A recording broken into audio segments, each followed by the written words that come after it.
Hello, my dear friends. Welcome to Live Prep. Myself, Dr. Gajapati Verma. As I informed you earlier, under the name of Bootcamp, we are providing revision lectures and also we are conducting test series. The videos of revision lectures will be available both on Live Prep app and also on YouTube channel. But test series can be given only through the app. Clear? And now in this particular video, we are going through the revision of a small chapter, that is microbes in human welfare. Please remember, here in the NCERT they have given some standard examples and standard information. You please follow only that information. You don't need to go out of NCERT. Clear? And here now let us go with this particular important information. Here also I will try to cover majority of the information here. Now here in the beginning, so they are talking about some introduction. So what are the microbes? So these microbes are very small. They are microscopic organisms. So we cannot see these organisms with the naked eye. So if you want to see them, so we need to use some other equipment like microscopes and all. This is what general information they are saying. So what are the examples under this? Microbes are microscopic organisms. First we will see about the kingdom Munira. So all the organisms of kingdom Munira, so they are microscopic. And then kingdom Protista and kingdom Fungi. So some fungi like mushrooms, they are visible, but majority of these fungi are microscopic. Even in the case of plants also, some are microscopic, please remember. In the case of animals also, some are microscopic. Clear? With respect to kingdom Animalia, if you are talking, this is what the information. But generally under the microbes, we are not talking about plants and animals. Okay, even though some microscopic organisms are present in kingdom Plantae and Animalia, generally under the microbes we are not talking about these things. So that's why these three kingdoms generally we are considering under the microbes. This is with respect to kingdoms. Now, other than these kingdoms also there are some things like viruses, viroids and prions. These are not part of any kingdom, but we are studying these things also under the biology. And now here these are also microscopic, so that's why we need to focus on these also. And first we will talk about the viruses. So some viruses are having RNA as a genetic material, some are having DNA as genetic material. Now along with this, generally they are having a protein coat. This is what we are observing in the case of viruses. Already in the biological classification, huge information already you have studied about this. Next we are talking about the viroids and the prions. Regarding this also in biological classification chapter we have studied. In simple I will tell you, viroids are, these are RNA molecules which are acting as infectious agents. That means which can cause the disease. RNA molecules which can cause the disease are considered under viroids. Whereas proteins that are considered as infectious agents are called as prions. Proteins that are infectious agents are called as prions. So all these will come under the microbes only. Okay, this is what some basic general information that they are discussing here. Next one, their distribution, where they are present. They are present everywhere. Everywhere, even they are present at the locations where human beings are not present also. In this way, they are present at all the conditions, at the normal conditions like soil, water, air. At these conditions they are present. Even they are present at extreme conditions like extreme cold, extreme hot conditions, extreme saline conditions. In this way, even at extreme conditions are also they are present. So that's why we are saying that they are cosmopolitan in distribution. They are present widespread. They are present everywhere at almost all the conditions. This is what they are saying. Next, in the NCERT they have given a diagram here. Now let us see what type of information we need. Rod shaped bacterium, spherical shaped bacterium, rod shaped bacterium with the flagella they have given. So based on this they cannot ask any question, so leave it. Come to this one. Here they have given a diagram. There is a mistake in the diagram and this point separately I will tell you. So leave this. Come to this one. So here in the labeling, if you see, they are saying that it is adenovirus. Adenovirus. Based on this diagram, you can understand what is the shape of this one. So these adenoviruses are polyhedral in shape. This is the first important point you need to remember for examination. Second important point is here they are giving extra information. Adenovirus which cause respiratory infection. So this point also you need to remember. So this is the adenovirus and generally it is causing respiratory infections. At least this information is important. Next one is, this is the tobacco mosaic virus. Actually in the biological classification chapter they have given tobacco mosaic virus like this. Observe it like this. So if you are observing like this, it is a rod shaped virus, not bacterium, virus. It is a rod shaped virus. So here very clearly they have given the diagram here and here they have mentioned that rod shaped tobacco mosaic virus TMV. So in this way they may ask that what is the shape of this particular TMV, then you need to write that it is rod shaped virus. Please remember this. These are some important points that you need to remember. Now specifically with respect to this diagram, so this is what the NCERT diagram that they have given in microbes in human welfare. Same thing here they have given this particular diagram in biological classification chapter. Now combine these two informations, and here we need to observe some things. There is a mistake in this particular diagram. So what is that mistake? Now let us go through this. This is the head portion. Here also they mentioned that it is head. It is correct. There is no mistake here. Next one, here they have mentioned this one as the sheath, but here they mentioned this one as the collar. And now which one is correct? This diagram is correct. Please observe carefully. This diagram is correct. And this labeling, diagram is okay, but labeling is wrong here. Please observe carefully. But here where they have mentioned the collar, between the head and the sheath, they have mentioned as a collar. And we call this one as collarbone, and this one is called as a collar, and it is between head and the main thorax region. Yes or no? So this particular portion, and here we are calling this as the collar. Same logic apply here also. Between the head and the sheath, there is a collar. So this labeling is correct. And here this labeling is wrong. So please remember, try to change this one. Don't say that since they gave in NCERT, we will follow this. Then this is also given in NCERT. Now which one is correct? This one is correct with respect to labeling. So observe carefully. So change this one. So change this one as the sheath, and the collar should be from this particular portion. This is the portion. So please change this particular one. And next one, this is the sheath, and at the last part of this one is called as a tail. So here they mentioned it as tail, correct? For this tail there is an end plate is there, that is called a tail plate. So here also they have mentioned, but they have not given labeling, that's it, no problem. So tail plate is there, and for this tail plate there are some tail pins are present. Tail pins are present, yes or no? Tail pins they have mentioned here. And next important point is, here they have made labeled this one as a tail fibers, but here they called it as prongs. So now what you need to do? Now you need to write that tail fibers are also called as a prongs. In this way, you please understand this particular. So this is the head, collar, sheath, and after this there is a tail, tail plate, tail pins, and then tail fibers also called as a prongs. So this is the general basic structure for a virus, more specifically for a bacteriophage. Bacteriophage, these are the viruses that are infecting the bacteria. This is how generally they are present. So by combining both of this, now you need to ultimately get all these names with correct labeling also. Understood or not? This is what the point is. Next one. Next one, so in the same diagram, so at the bottom most they have given about this particular one. So these are the bacterial colonies, fungal colonies. What is the colony? These are the group of cells. And please remember, in these particular cells, mainly we are talking that, so they are undergoing these particular divisions by fission. Bacteria will divide by fission, so that now it is forming the bacterial colonies, now group of the cells. Now here you are observing a one dot, right? So this is one particular dot. Though it is appearing as one dot, in this particular one, it is having some millions of bacteria. So in this way, many bacteria are present in this. So that's why it is called as a group of bacteria. It is called as a colony. So in this way, this is one colony, one colony, one colony, colony. So in this way, many colonies are formed here. So in this way, and this plate is called as a petri plate or petri dish. So on this petri dish, colonies of bacteria are growing. Clear? So now you can understand another point. So suppose it is the E. coli bacterium. Suppose this is E. coli bacterium. Suppose it is the agar medium or LB medium. Okay, Luria bettini medium. You don't need to worry about those names. In simple, I am trying to connect this particular information with biotechnology. In the biotechnology, we studied about blue-white colonies. Yes or no? We studied about blue-white colonies. So there I told you that normally these E. coli bacteria which are growing on LB medium, so they will have, what is the color here? White color. So normally they are having the white color colonies. So there you just recollect it. We are using X-gal, that is a colorless substance. And if lac-Z is present in the bacterium, it will produce beta-galactosidase, and that beta-galactosidase can break that colorless X-gal into blue color product. In this way, colonies will become blue. Yes or no? So non-recombinants are blue in color, and non-recombinants are blue in color, and recombinants are white in color. X-gal is actually colorless, means transparent. But how you are getting this white? Because naturally these colonies are white. Yes or no? So this is what another point that you need to understand from this particular plate.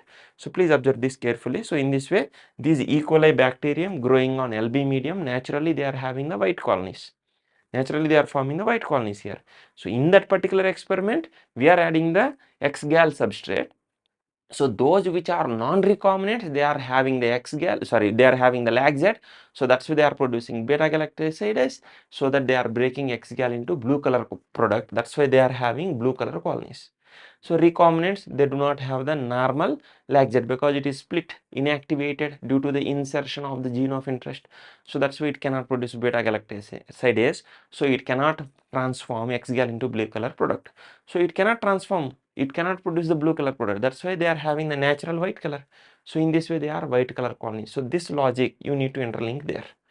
Now this part is complete. Now fungus. So in the same way, fungi also they are growing, so they are dividing and they are forming the fungal colonies. But generally for the fungi, we are observing these fuzzy colonies. Okay, so this is what the information they are saying. So we can grow these fungi on petri plates also, petri dish also. Okay, this is what the some basic information from this diagram that you need to understand. Next one, microbes. Some microbes are causing the diseases. So these microbes which are causing the diseases, already we have discussed under the separate chapter called as human health and disease. So there we studied about some viral diseases like dengue and chikungunya. Yes or no? And some bacterial diseases like typhoid, and then that if pneumonia. Yes or no? So many of these things we have studied. And then we studied about some protozoan disorders like malaria and all. Yes or no? So that also we have studied. And then with respect to helminthic disorders, we studied about ascariasis and even the filariasis. All these things we have studied, right? So in this way, many things we have studied. So in this way, there are some microbes which are causing the diseases, and that part already we studied under human health and disease. But here we are studying that there are some microbes which are useful to human. So those which are useful to human, these things we are studying under a separate chapter called as microbes in human welfare. They are useful to human. So in what way, in what are the different fields they are useful, all the things one by one we will study in this particular chapter. First thing we are studying that, so microbes that are useful in household products. What are the various household products we are studying? Here I am simply giving you the summary of this particular paragraph, so observe very carefully. The curd that we are preparing at our home, this is because of the microbes only. Yes or no? Initially we are taking the milk and then we are boiling. Why we are boiling? When we are boiling this, we are saying that to kill the microbe. Which microbes? So in the milk, whatever the milk that we are obtaining directly from the cows or buffaloes, so generally they are having some microbes. If you are not boiling, what happens? Some of these microbes are pathogenic. They will cause diseases. You cannot consume that milk as it is. That's why we are boiling. So upon boiling, now we are killing these microbes. So once we are killing these microbes, then we are adding useful microbe. What is that useful microbe? That is the lactobacillus. Simply they are called as LAB, lactic acid bacteria, because they are producing lactic acid. So in that, one important species is lactobacillus. So we are adding that. So once we are adding this, now this lactic acid bacteria will start utilizing the sugar present within that particular milk. So using that particular sugar, what is the milk sugar? Milk sugar is called as lactose. It start utilizing that. And now these bacteria will grow in number. When they are growing in number, this bacterium is releasing some acid. And before going with that logic, first you need to know what is the pH of the normal milk. Normal milk is having approximately a pH of 6.8. But once this acid is start getting added, lactic acid, once the acid is getting added, now what happens? pH will decrease. Once the pH is getting decreased, now what happens? Now there is a concept called as isoelectric point. In the biomolecules chapter we have studied this. Isoelectric point is the pH at which net charge of a particular molecule will be 0. In the same way, here we are talking for the milk protein casein. At a pH of approximately 5, what happens to that milk protein? So it will get net charge of 0. That means number of positive charges is equal to number of negative charges. So that what happens? Now it will be precipitated. And now this precipitated product, ultimately it is called as curd. But please remember, what is the advantage with this? While we are making the paneer, we are directly adding the acid and we are extracting that particular coagulated protein, and we are calling that as a paneer. But what is the difference between normal paneer and the curd? In the case of paneer preparation, directly you are adding acid, you are not adding microbe. But here we are adding the microbe. So microbe is releasing the acid and the mechanism is same only, precipitation. But since microbe is present here, microbe is releasing some nutrients like vitamin B12 and many other things. And some are producing some amino acids also. And not only this, some complex proteins are digested because of this microbial action. So when we are consuming that curd, we can easily digest that. So that's why if you know some information regarding that, some people cannot digest that milk, but they can digest the curd, because in this curd already some major molecules are digested because of the microbial action. So they can easily digest the curd even though they cannot digest the normal milk. So you can understand these logics. So in this way some important information is there, and please remember, so that's why this curd, so in some countries we are calling this one as yogurt. So curd and yogurt are exactly same, but only difference is the microbe that we are adding is slightly different, that's it. Okay, so this is what, so it is releasing, it is having vitamin B12. This vitamin B12 is having very significant role. This vitamin B12 is important and it is playing important role in many metabolic reactions. And not only this, this is also very important in RBC maturation also. So in this way there are so many important features are there. Up to this it is over. And here they are saying that this curd or the yogurt, whatever that we are eating, it is having some beneficial role in checking the disease causing microbes. What is the meaning of this? And checking the disease causing microbes means this is acting as a probiotic. It is helping us.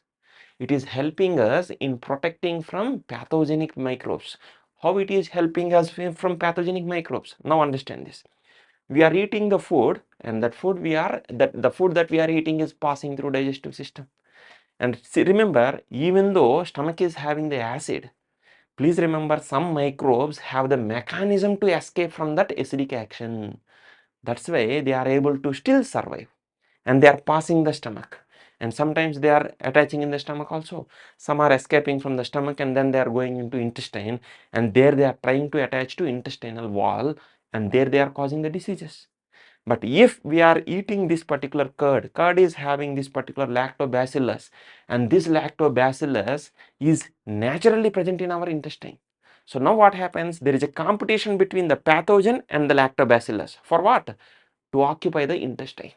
And those which are more in number, definitely they will win the race. So in this way, if you are taking more curd, so that more lactobacillus is going, so that now what happens? There is a competition between pathogen and lactobacillus to occupy intestinal wall. Since more lactobacillus are present, now they will occupy.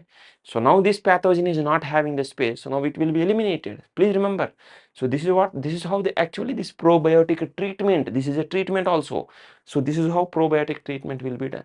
So in this way, these lactobacillus are useful in checking the disease causing microbes. In this way, it is acting as a probiotic also. This is some important information that we need to understand from this particular paragraph. Clear? Sorry.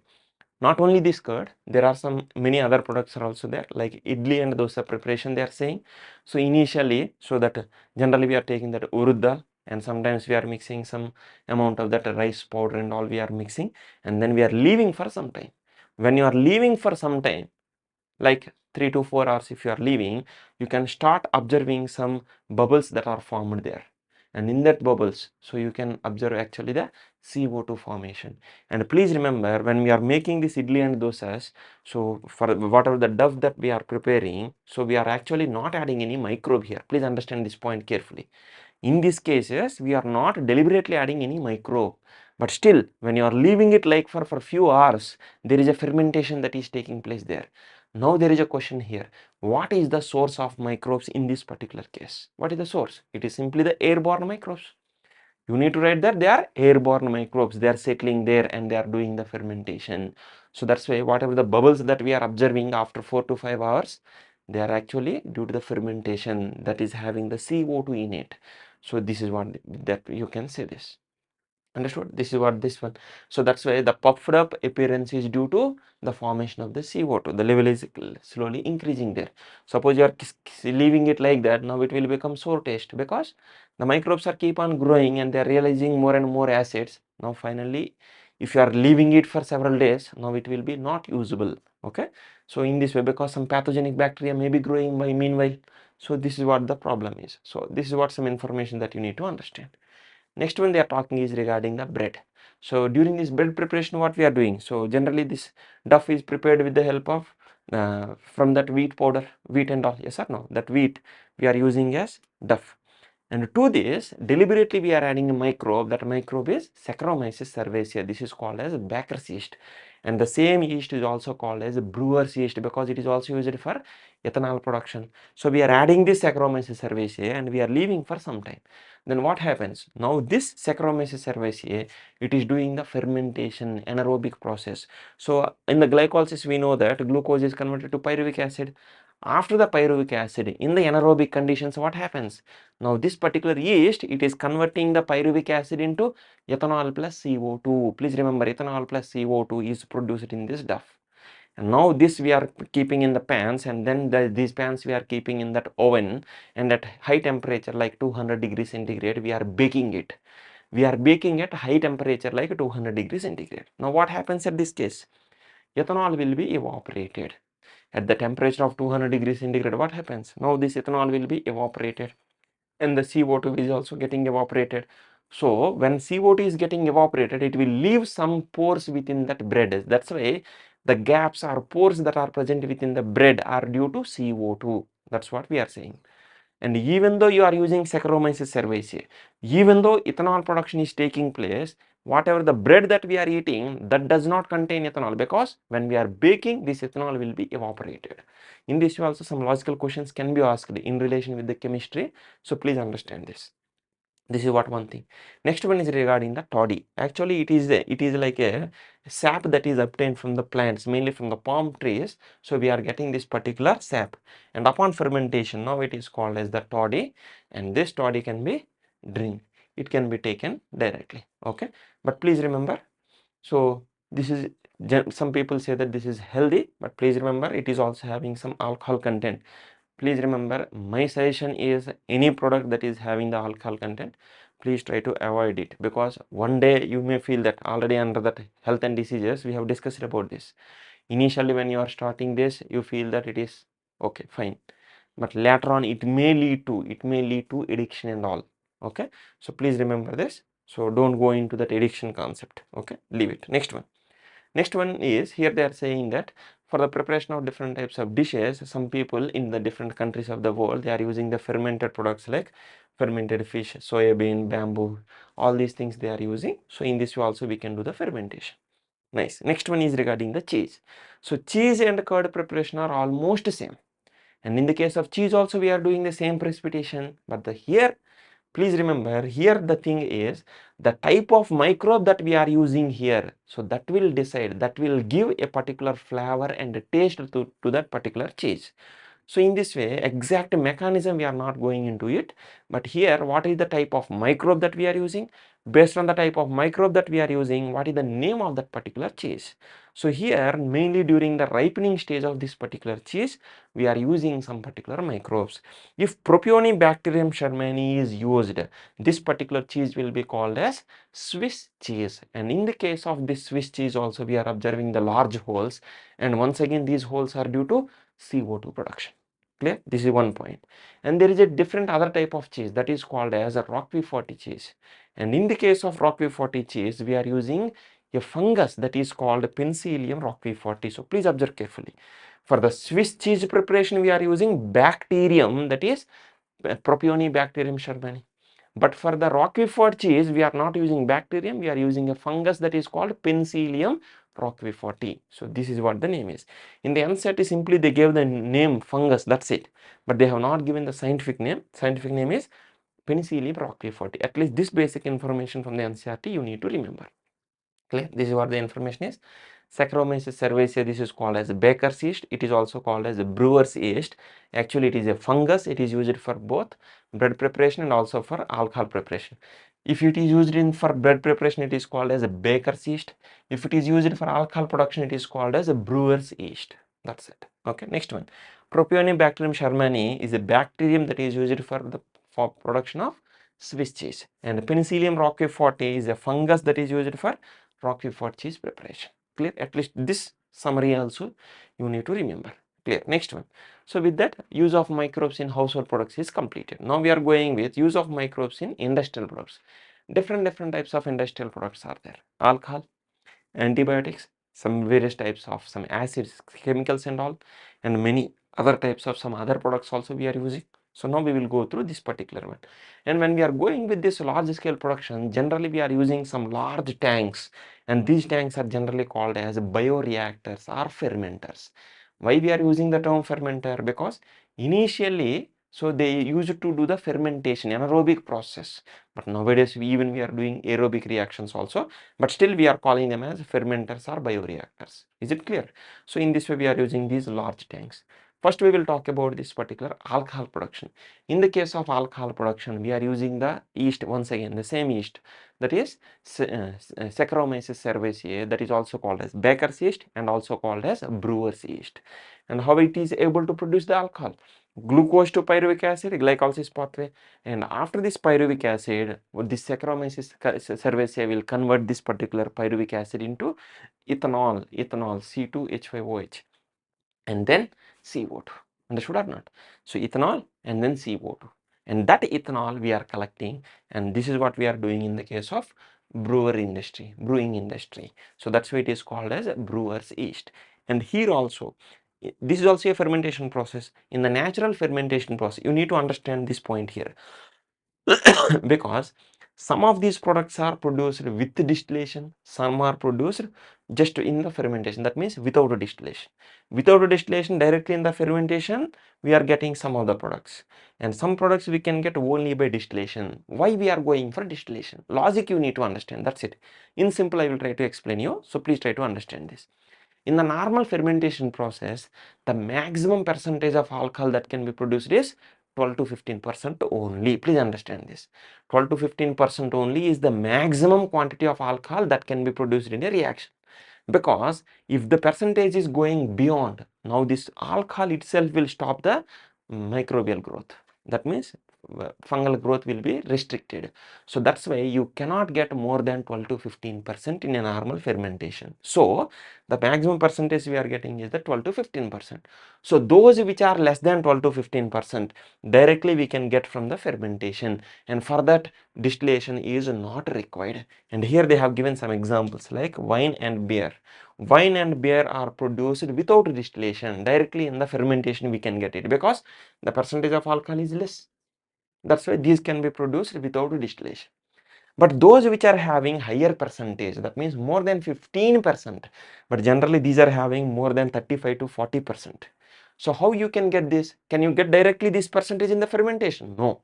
So that's why what we need to do is, whatever the fermentation we are getting, from this fermentation upon distillation we are actually separating the alcohol. So in this way you can get 100% pure alcohol. Understood or not? Upon distillation we are collecting the 100% pure alcohol, and once again you can dilute it as per your requirement.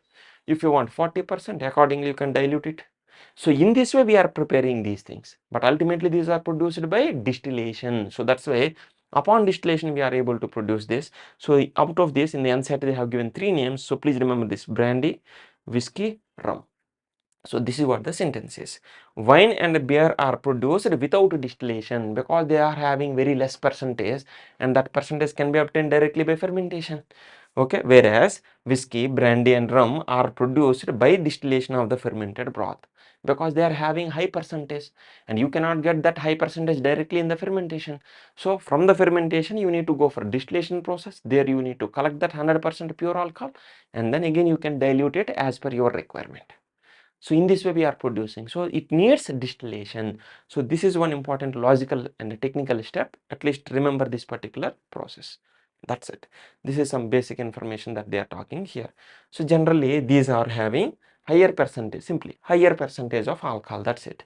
Not only this, even in this one also different variations are present. You don't need to worry about the percentage. Simply remember here higher percentage is required. And that too, for the production of these particular things, again different sources are there. Different sources are used for different types of alcoholic beverages production. This is what another sentence they give. In this way we are using different things, and this source also you don't need to remember for examiner. Simply this information is for understanding purpose only. That's it. Clear? Next one. Next one, under the industrial products, we are talking about the antibiotics. The first antibiotic that we are studying is penicillin. Yes or no? And this penicillin, so here we are talking that this penicillin was first discovered by Alexander Fleming. Anyhow, in the next paragraph we will study. First we will study what is the meaning of this anti and biotic. Bio means life, anti means against. Against life. Against life means, so these are the molecules that are acting against some living organisms. So they are trying to kill them. But please remember, they are not killing the human. Actually, they are pro with respect to human because they are helping the human. They are helping the human in such a way that when we are taking these particular chemicals, these chemicals are killing the pathogenic microbes. So in this way, they are helping the human. So even though the name suggests that they are against living organisms, but actually with respect to human, they are helping. So they are against some microbes. They are killing some microbes. So in this way. So with respect to human, they are pro, they are not against. Okay, this is one thing. And in the action of antibiotics, if you observe, some antibiotics are able to kill microbes. Those which are able to kill microbes, they will come under cidal killing. But whereas some will retard the growth of other microbes. So they are stopping the growth. That means further growth is stopped. They are not killing. Further growth is stopped. So that's why they will come under static. So in this way, antibiotics are two types. If you are talking with respect to bacterium, now bactericidal antibiotics will kill the bacterium. Bacteriostatic antibiotics will stop the bacterial growth. So in this way, antibiotics are again two types. So please remember these two names. Since they gave these two names, you need to remember these two words also. Okay, remember this. And now we are talking about the first antibiotic, that is the penicillin, and it was discovered by Alexander Fleming. And originally he was working with bacterium called as Staphylococcus. Originally he was working with Staphylococcus. When he was working with the bacterium Staphylococcus, he observed that there is a fungus called Penicillium notatum. That Penicillium notatum has stopped the growth of this bacterium. So now he was curious to know about how exactly this fungus was able to stop the growth of this particular bacterium, and there he worked on it, and he observed that fungus is releasing a chemical, and that chemical is stopping the growth of this particular bacterium. So this chemical was obtained from this particular fungus, that is Penicillium notatum. So based on the genus name, that name penicillin, the name penicillin was given. So we are calling that chemical as a penicillin. Okay, so this is what about the basic information, and this was discovered by Alexander Fleming. But actually for the use, for the public use, was in the extensive public use was done by China and Florida during the World War II, because at that time, so these scientists, they have used this particular chemical to treat the infections that were caused during that World War II. So many soldiers were injured at that time, so they got some infections. So to treat those things, so they have used this particular one. So ultimately all the three scientists combinedly, they received Nobel Prize. So this is some basic information that they have given here. So please remember this. Clear? And here in the NCERT they are saying that, so these are all useful microbes that we are studying. So some microbes which are causing diseases also they have mentioned in NCERT. In the NCERT they are saying that there are some antibiotics. And these antibiotics are obtained from different species of microbes. And these antibiotics are used to treat various infections caused by various organisms. This is how they said, but at least these names of these particular infections you need to remember, and what is the causative agent also you need to remember.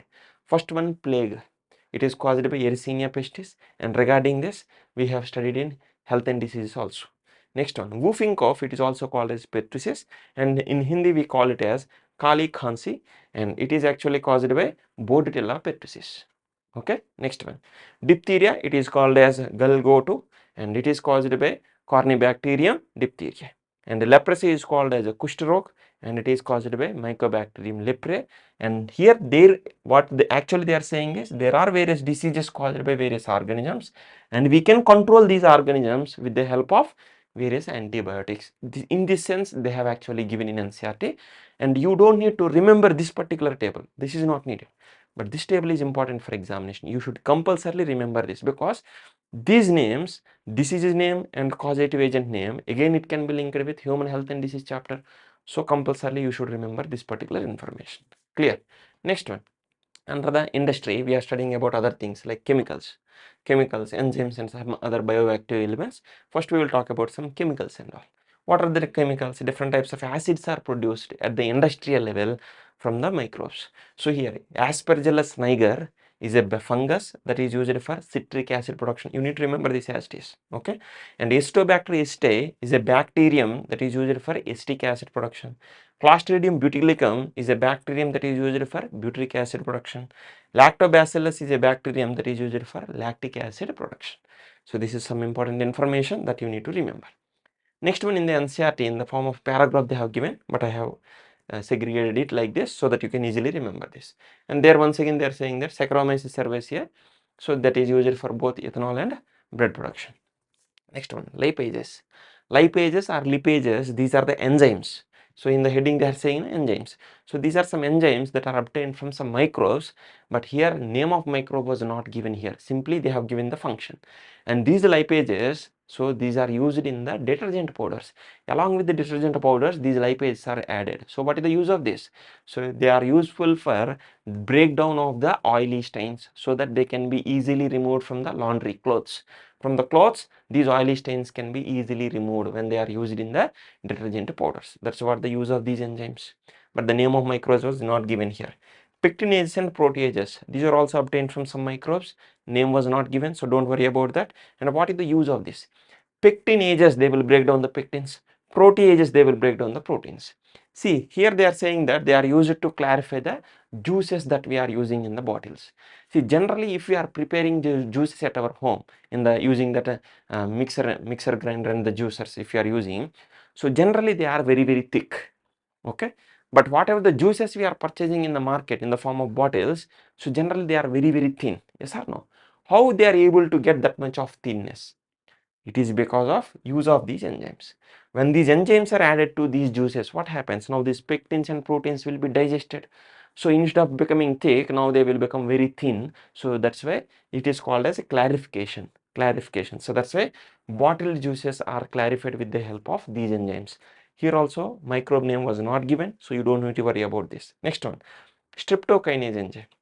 And here microbe name they have given. It is obtained from streptococcus and it is further modified using genetic engineering or recombinant DNA technology, and this is used as a clot buster. So when we studied about body fluids and circulation, there we studied about blood clotting mechanism. There also I have mentioned about this, so please refer that particular point also.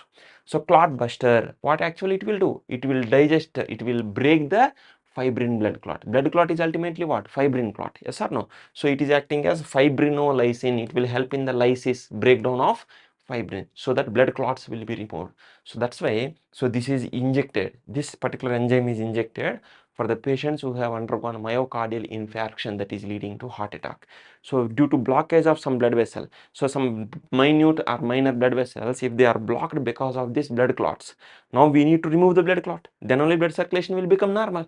So how we can remove this particular blood clot? By the injection of this particular enzyme. This enzyme will digest this particular blood clot so that blood vessel will become clear. So once again the blood supply will be restored. So this is what the use of this particular enzyme. So please remember this. Next they are talking about cyclosporin A. This is obtained from the fungus that is Trichoderma polysporum. And this cyclosporin A is immunosuppressive agent. In the health and diseases we studied about immunosuppressive agents and all. And a patient who is undergone the organ transplantation, in that particular individual there is a chance of tissue graft rejection, yes or no? T lymphocytes are involved in that process. In that case, even though we are doing organ transplantation after going for matching, blood matching and tissue matching and all the things, still we need to suppress the immune system for a few days or few months, and in those cases we can use immunosuppressive agents like cyclosporin A. Next one they are talking is regarding the statins. In some individuals, metabolically some genes are very active. So in those individuals, naturally cholesterol production will be more and more happening. So because of this, what happens? Their weight will be increased and blood cholesterol levels are also keep on increasing. So in those individuals, if we want to decrease that particular cholesterol levels, now we can use these statins. And these statins are acting as, these statins are obtained from the yeast that is Monaskos purpureus, and they are acting as competitive inhibitors for the enzyme that is HMG-CoA reductase. In the NCERT they said that it is competitively inhibiting the enzyme required for cholesterol synthesis. But name of the enzyme they have not given. At least try to remember this name. It is the HMG-CoA reductase enzyme. This is the most important enzyme for cholesterol synthesis. Once this enzyme is stopped by the competitive inhibition, then automatically blood cholesterol synthesis will be decreased. So in this way, it is acting as a blood cholesterol lowering agent because it is helping in decreasing the blood cholesterol levels. This is what they are saying here. So these are some things that they have mentioned under the industrial use of microbes. Clear? With this particular concept is completed. Then we are going with use of microbes in the sewage treatment. And here what I will do is, I will try to explain this sequential flowchart. So this is what the flowchart I made, and I will try to explain each of this particular step, and I will also draw one rough diagram also, so that you can easily remember this particular concept. And some students are trying to by heart these particular things. My suggestion is don't try to by heart this. Try to understand the sequential procedure. There is a sequential procedure here.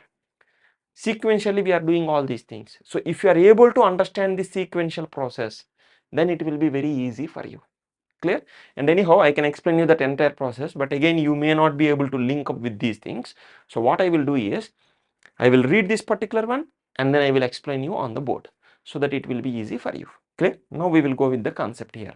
So in the case of sewage treatment, first we need to understand what is this sewage. So sewage is the municipal wastewater. So that is the wastewater that is collected from the cities. Yes or no? And this municipal wastewater is also called as urban wastewater.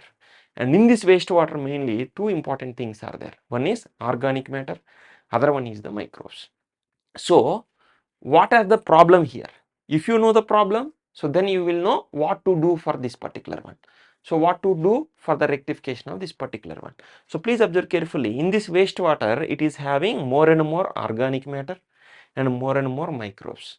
Suppose you are releasing this wastewater as it is into water bodies. What will happen? First understand the problem. What will happen?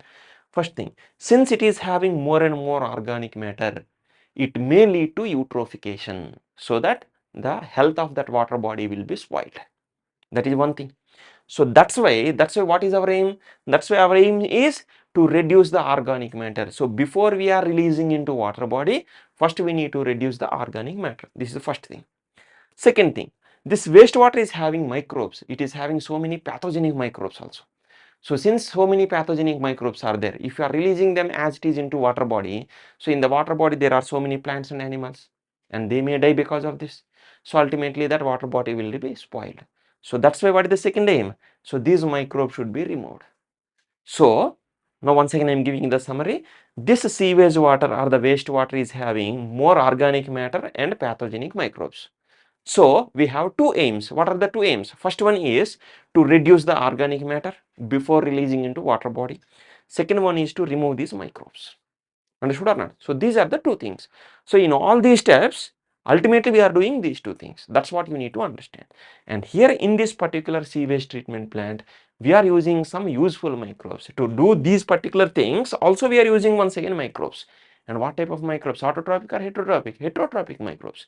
Why you are focusing on the word heterotrophic microbes? If they are autotrophic microbes, they will produce their own energy. Yes or no? They will produce their own food, and from that they will get the energy.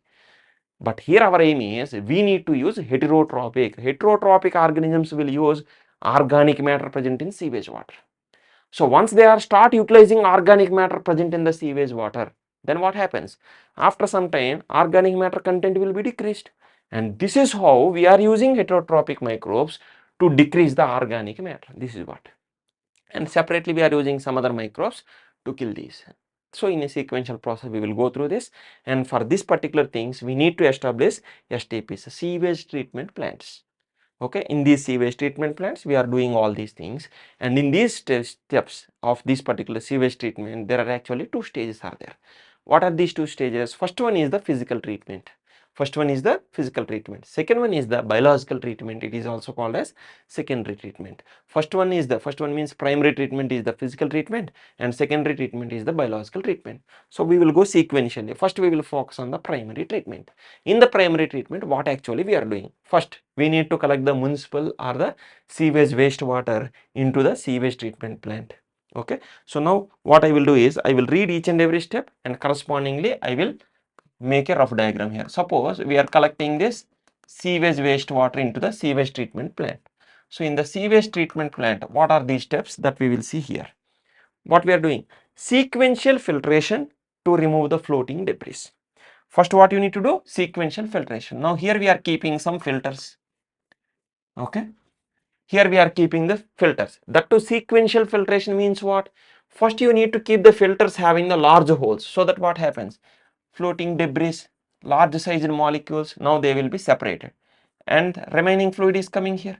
Once again keep another filter, but this time the filter, in this filter the pore or the hole size is little bit smaller, and here some are removed and remaining fluid is coming here, and again use a filter, and this time the size of this pore is further lesser. In this way sequentially we are decreasing the size of this pore, so that what happens? Sequentially we are filtering some large sized particles, and ultimately we are getting, after several types of filtrations, and now finally you are getting this particular fluid. This is what the meaning of sequential filtration to remove the floating debris of different sizes. We are doing this, and then allow for settling of solids in the primary settling tank. Now this fluid whatever is coming, now it is allowed to settle in the primary settling tank. It is the primary settling tank. It is the primary one. At the top we are writing a small degree, means primary settling tank. This is the primary settling tank, and you are filling this tank and leave it for some time. Let it settle. Now what happens? Based on the size density, what happens? Large size, some soil and all the things, they will come to the bottom. Yes or no? And the fluid will be floating above. Fluid floating above is called as supernatant. Please remember, supernatant is a general term. And here we are using some names. What are these names? Now let us see. You are allowing for the settlement. And once you are allowing for settlement, what happens? Primary sludge will be formed, which is having all the settled solids. That is having grit and all. Now this is called as primary sludge. This is the solid waste. The solid waste will be settled at the bottom. It is having the solid waste, mainly it is having the grit. Grit means soil, pebbles, all these things will be settled at the bottom. And now what is this particular fluid is called as? This particular fluid is called as a primary effluent. Primary effluent, and this is the supernatant liquid. This is the primary effluent. This is the primary effluent. The supernatant fluid obtained in this particular stage is called as primary effluent, and here it is called as a primary sludge. Clear? Now what we need to do, this primary sludge will be taken for secondary process. Till now it is a physical process. Primary treatment is a physical process, physical treatment, and now this primary effluent obtained in the primary stage is used for the secondary treatment, that is a biological treatment. There we are using some microbes, biological agents we are using, that's why it is a biological treatment. So this primary effluent is taken for the secondary. This primary effluent is used for secondary treatment, biological treatment. And here what we are doing, this primary effluent is taken into aeration tanks. In the aeration tanks, mechanically it is agitated and air is pumped. So observe this particular point carefully. This fluid we are collecting into some large tanks. Large tanks we are taking, and in these tanks we are sending air. We are sending air, and also we are mixing this, okay, with the help of, suppose these are some blades and all. You just imagine that these are some blades. Okay, so we are mixing this. We are mixing this. Imagine this. In this way, we are mixing this. So primary effluent is collected in aeration tanks. This is called as aeration tank because we are giving aeration. We are providing the air. We are providing the air. We are mixing it. So that what happens?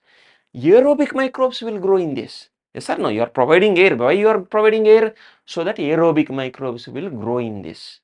So what are these aerobic microbes? They are the aerobic bacteria and fungi. So they are growing and growing. Ultimately, they are making the flocks. They are making the flocks. And what are these flocks? These are the bacterial and the fungal. So bacteria that are associated with the fungal hyphae, they are called as flocks. And these flocks are aerobic microbes. These are aerobic microbes. They are growing here. Growing means what? For their growth, they need the food. And what is that food? That is nothing but organic matter present in this. There is organic matter that is dissolved in this primary effluent. That dissolved organic matter, now it will be utilized. Who is utilizing? Flocks are utilizing. So now what happens? Flocks are growing, flocks are growing, flocks are growing. So that what happens? After some time, now this organic matter will be reduced. How you will know about this particular one? Now first let me read this. So we are doing this. So that what happens? Growth of aerobic microbes into the flocks. What are the flocks? They are the masses of bacteria that are associated with the fungal filaments. In this way they are keep on growing. After some time what happens? Organic matter level will decrease. How you will know about organic matter level? Directly you are not measuring organic matter. Here indirectly we are measuring the BOD value. What is this BOD? BOD is the biochemical oxygen demand. So here what you will do? So from that aeration tank, you just take 1 liter of sample. You just take 1 liter of sample, keep it at 20 degrees centigrade for 5 days, and you just measure what is the amount of oxygen that is required for oxidation of organic matter by aerobic microbes like bacteria. So here what we are doing? So amount of oxygen that is consumed, we are measuring here. In that already some dissolved oxygen is there. How much oxygen is consumed here? How you will relate oxygen consumed with organic matter? Understand the logic here. If more organic matter is present, more oxygen is required for oxidation of it. That means microbes are using more and more oxygen for the utilization of this organic matter. That means if the BOD value is more, that means organic matter is more. So in this way intermittently take the sample and then you just measure the BOD value.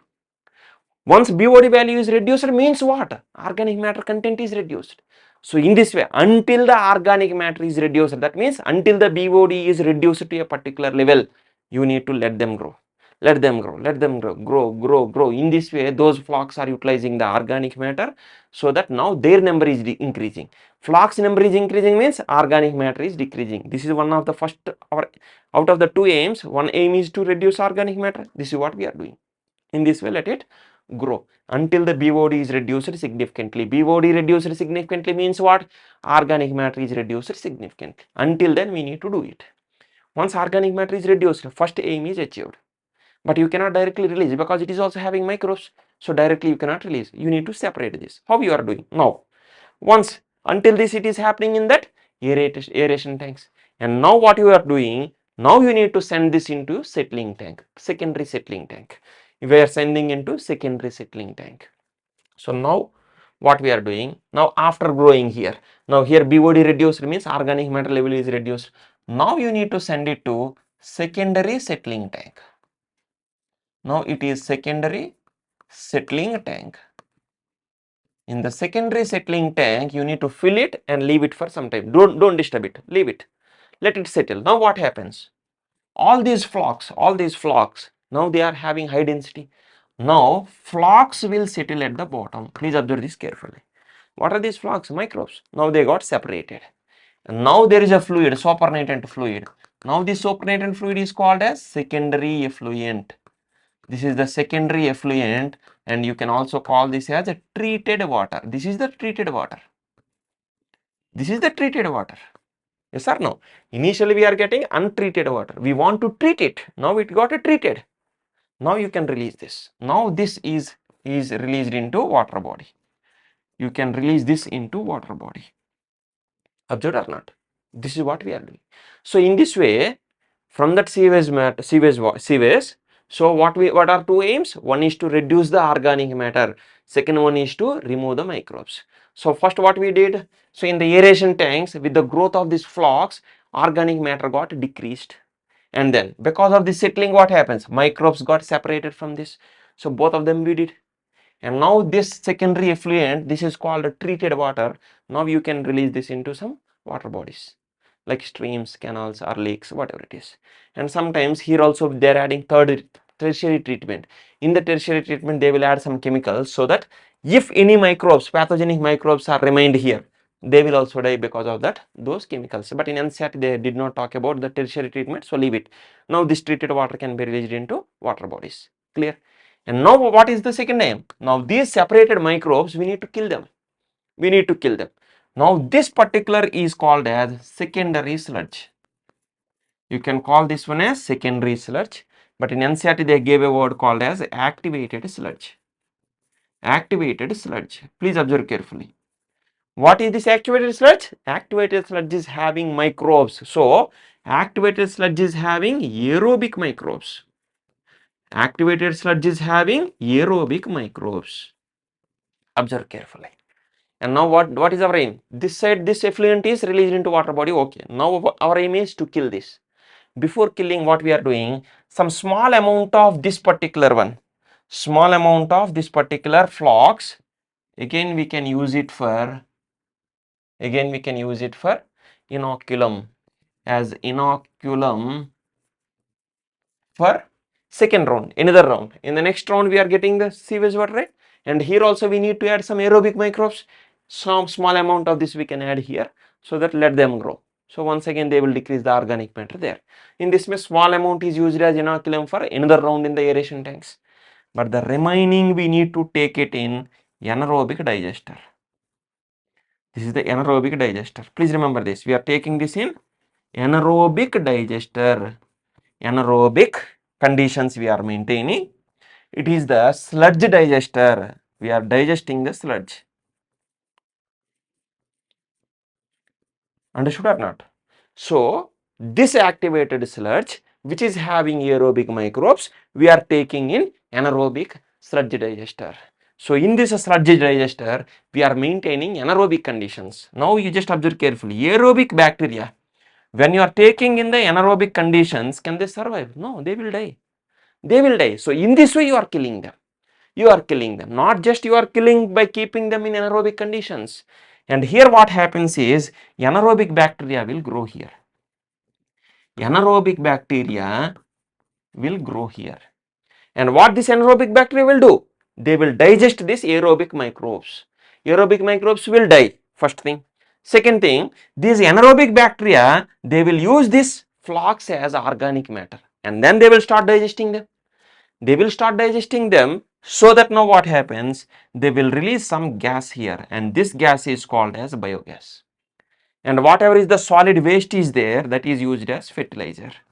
Solid waste can be used as fertilizer, and the gas produced is the biogas that can be used as fuel. This is what the information they are saying here. So once the BOD is reduced, we are sending to settling tanks. There we are allowing for the sedimentation. So because of the sedimentation, what happens? At the bottom we are getting the activated sludge or secondary sludge having the settled flux. On the top of it there is a fluid supernatant. That fluid is called as secondary effluent. Now it can be released into the water bodies. Over. And now from this particular activated sludge, a small amount is used as inoculum for another round of in the aeration tanks. And the remaining major content of the sludge we are pumping into anaerobic sludge digesters, where we are maintaining anaerobic conditions, so that anaerobic bacteria will start digesting these aerobic microbes, so that they are releasing some gases, and this is called as biogas that is used as fuel. And remaining solid waste is can be used as fertilizer. This is what the basic flow chart is. Simply flow chart. Understand the flow chart. You will understand the entire sequence, and you can easily understand the entire NCERT information. Regarding the BOD, once again they have given here. Already I have explained regarding this. BOD is the indirect measure of organic matter content.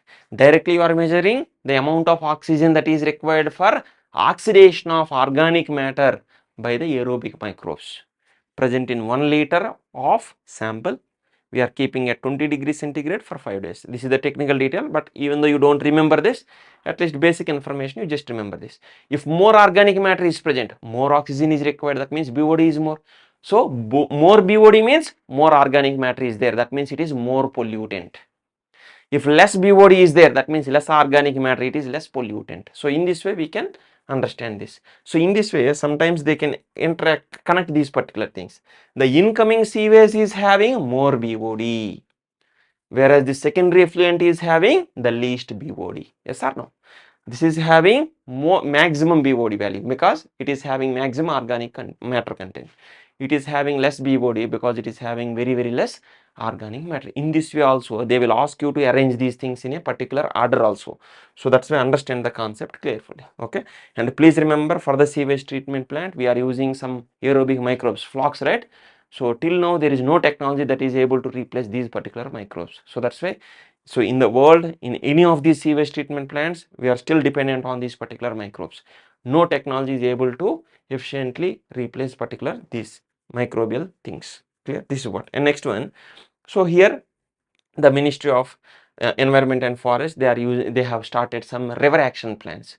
So like Ganga action plan, Yamuna action plan. So in this way, different river action plans they have started for cleaning of these particular rivers. Okay. So whatever the sewage water, municipal wastewater is there. So in majority of the cases, without treatment directly we are releasing into the river. So they are getting spoiled.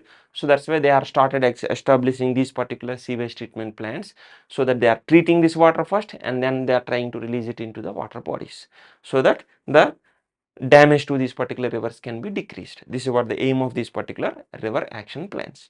Next one is use of microbes for the biogas production. In the case of that particular sewage treatment also, last step is again biogas only. So in the case of this biogas plant, what we are doing is we are constructing these large tanks. Large tanks. Please remember, we need to maintain anaerobic conditions, so it should be closed. But here there is an inlet. So in this inlet, what actually we are doing, we are taking some organic matter, and by adding water we are making some slurry, semi-solid slurry we are preparing, and then we are pouring it. In majority of the cases, the easily available organic matter in the villages is the dung, cow dung or the cattle dung is available. So cattle dung in Hindi we are calling it as gobar, so that's why it is called gobar gas plant. Okay. So this dung in the form of slurry we are adding, so that it will reach the bottom of the tank. This is important.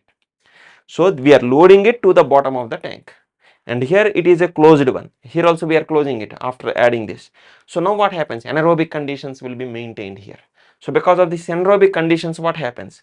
Actually in the cow dung, here in the NCERT they are saying this dung is already having some methanogenic bacteria like methanobacterium. And what is the source of this particular one? From where it is getting? So these cattle, in the case of cattle, here in the stomach there is a part called as rumen. In this rumen, naturally some methanogenic bacteria are present. There actually they are helping in the digestion of the cellulose, and so that it can help in the release of the glucose, and that can be used by the animal. So in this way that is useful. And along with this waste called as dung, some of these methanogenic bacteria called the methanobacterium are also coming out. So when we are adding this particular dung here, already we are adding the methanobacterium, and this methanobacterium is growing in the anaerobic conditions, and it will start digesting it, and it will start releasing the methane. So that's why the major, so actually biogas is not a single gas, it is actually a mixture of gases. So in the biogas, the major component is methane. But in the case of that LPG, liquefied petroleum gas, whatever the cylinders that we are using in our houses, actually mainly that is having butane. Propane and butane are the major components in that case. But in the case of biogas, it is the methane that is the major component. So please remember this.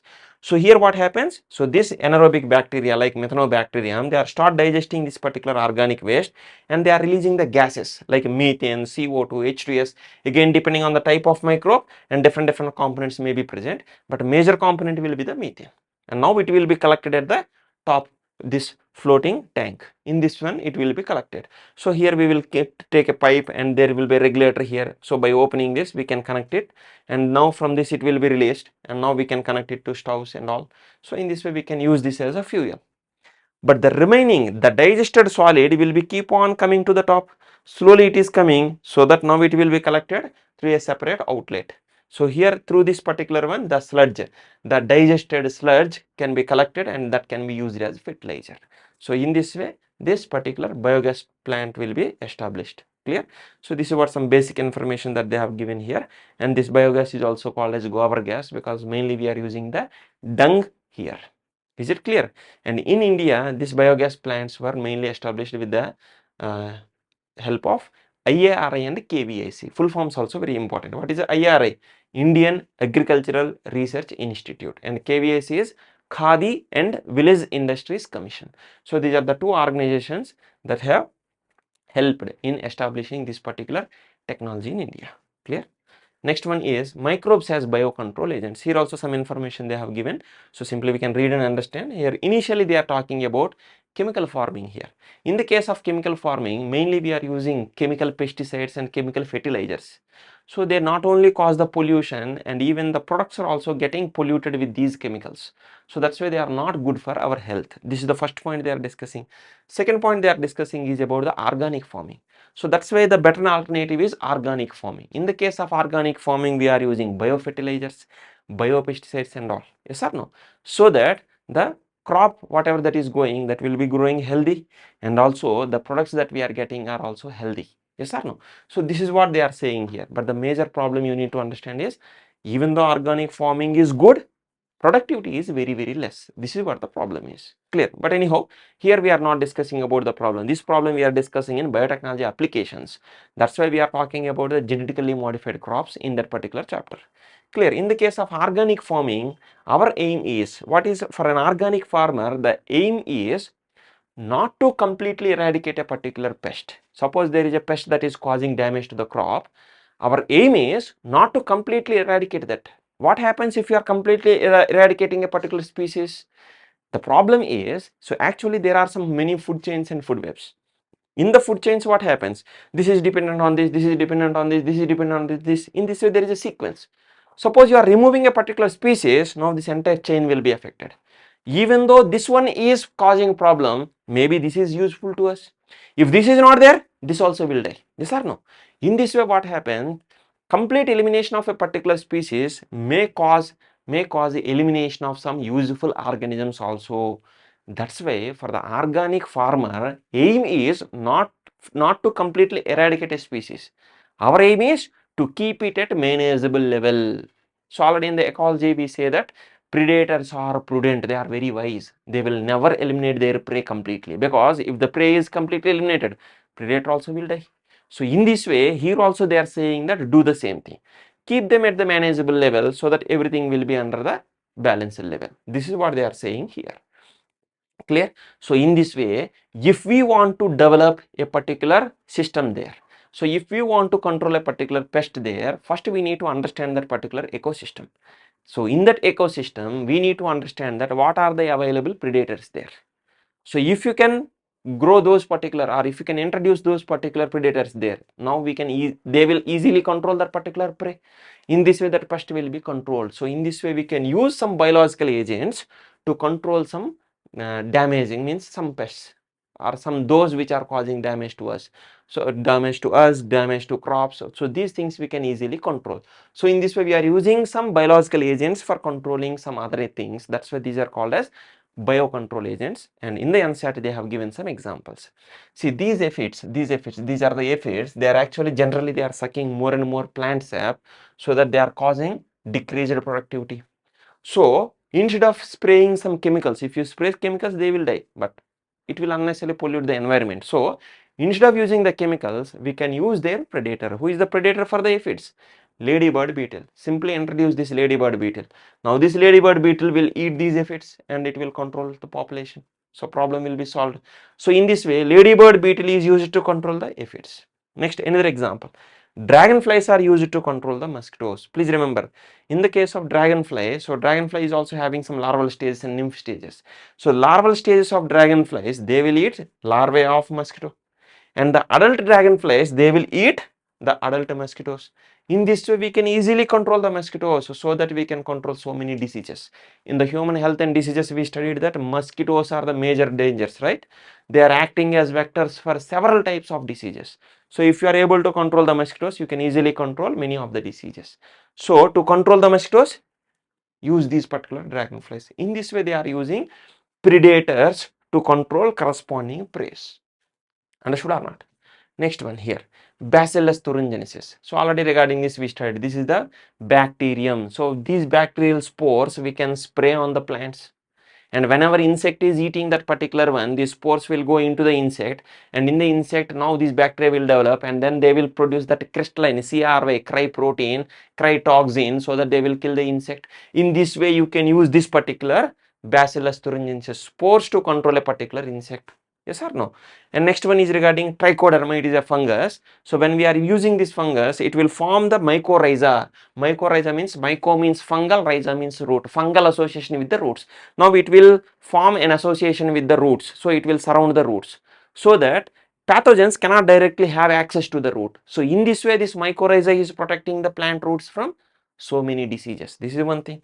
Next one they are talking is regarding the baculoviruses. Now these baculoviruses are the viruses, they are specifically targeting some insects and arthropods. If these insects and the arthropods are causing damage, use the specific baculovirus, so that it will infect only that specific species of insect or arthropod, so that it will be controlled. So that's why these baculoviruses are used for, these are species specific and narrow spectrum. So that's why they are very important in usage in the integrated pest management, and also they are very important in ecologically sensitive areas, because in the ecologically sensitive areas, if you are using normal chemical, it will kill randomly any species. So in the ecologically sensitive areas, loss of one species will cause a loss of so many other species which are dependent on this. So that's why there we cannot use these normal chemical pesticides. So there we can use these particular species specific biocontrol agents. Clear? Now here I made this particular information in the form of table. You can easily understand this. But here I wanted to tell you one more point. Observe this carefully. What is the name of this particular chapter? Microbes in human welfare. We need to use the microbes so that ultimately they are useful to human. Baculoviruses are microbes. So okay. Trichoderma fungus is a microbe. Okay. And Bacillus thuringiensis bacterium is a microbe. This is also okay. So these three are microbes. So these three are microbes for the human welfare, means ultimately they are protecting some crops and plants. They are useful to human. Okay. This information is okay. Nice. In this case, aphids are not microbes. Mosquitoes are not microbes. Ladybird beetle is not microbe. Dragonflies are not microbes. So here nothing is a microbe here. Neither the predator nor the target is a microbe here. So you need to understand this particular point. Then why they have given this information in the NCRT? The thing is, these are not microbes, but the heading of this particular subpart is biocontrol agents. These are not microbes, but these are biocontrol agents. These two are biocontrol agents. That's why they have given this. So please remember, in the examination they may give that which of the following is a biocontrol agent but not a microbe. Like that they may give. So these two are biocontrol agents, but they are not microbes. But these are microbes which are acting as biocontrol agents. So please remember, in this way also question can be asked in the examination. So you need to understand this. That's why I have shown you those diagrams also. Okay, this is what. And finally we are going with the last part, that is called as microbes as biofertilizers. There are some microbes which are helping in nitrogen fixation. Because of the nitrogen fixation, soil fertility will be increased. And there are some microbes, they themselves act as organic sources, carbon sources. So in this way they are increasing soil fertility. So here they have given some examples. So simply in the form of a table I have given this. So try to understand this. Rhizobium is a bacterium. It is having symbiotic association with roots of leguminous plants, and there it is forming the nodules. So in these root nodules it is causing the nitrogen fixation. It is present there and it is causing the nitrogen fixation. In this way it is increasing the soil fertility. Yes or no? Next one. Azospirillum and Azotobacter. These are the bacteria. They are free living in the soil, and directly in the soil they are causing the nitrogen fixation. In this way they are increasing the soil fertility. So in this way they are examples for biofertilizers. Next one, fungus. It is the glomus. The genus name is the glomus. In this there are so many species, and they are actually forming mycorrhiza. Myco means fungus, rhiza means root. It is the fungal association with the roots. And what are the advantages with this? It helps in the absorption of phosphorus from the soil and also offering resistance to root-borne pathogens. Okay. Next one, it is also providing tolerance to salinity and drought. So if the saline salt levels are more in the salt, then it is offering resistance to the plant. And also if it is in the drought conditions, it is also protecting the plant. And next one, it is also helping in overall increase in plant growth and development. So these many functions are there with this particular fungus. So in this way it is also, since it is helping in absorbing some nutrients and all, and it is also protecting all these things, so we can consider this as biofertilizer. Next one, cyanobacteria. Cyanobacteria are actually autotrophic microbes, and here they have given three important examples: Anabaena, Nostoc and Oscillatoria. And what are they can do? So they can fix the atmospheric nitrogen, and not only this, they themselves are adding as organic matter. So once they die, so they will become the organic matter in that particular soil. So in this way they are increasing the soil fertility. Not only this, there is an interaction between Anabaena and Azolla. So Azolla is a fern. In the leaves of this particular Azolla, this Anabaena is having the association, and now this overall is useful as biofertilizer. Generally and most frequently in our country, we are using this particular one as a biofertilizer in the paddy fields. So these are some important examples that they have given in the NCRT. So with this, microbes in human welfare is completed. So before concluding this, once again I am telling you, so the revision lectures are available both on Live Prep app and also on YouTube channel, but test series can be given only through the app. So with this particular revision lecture is completed. Thank you.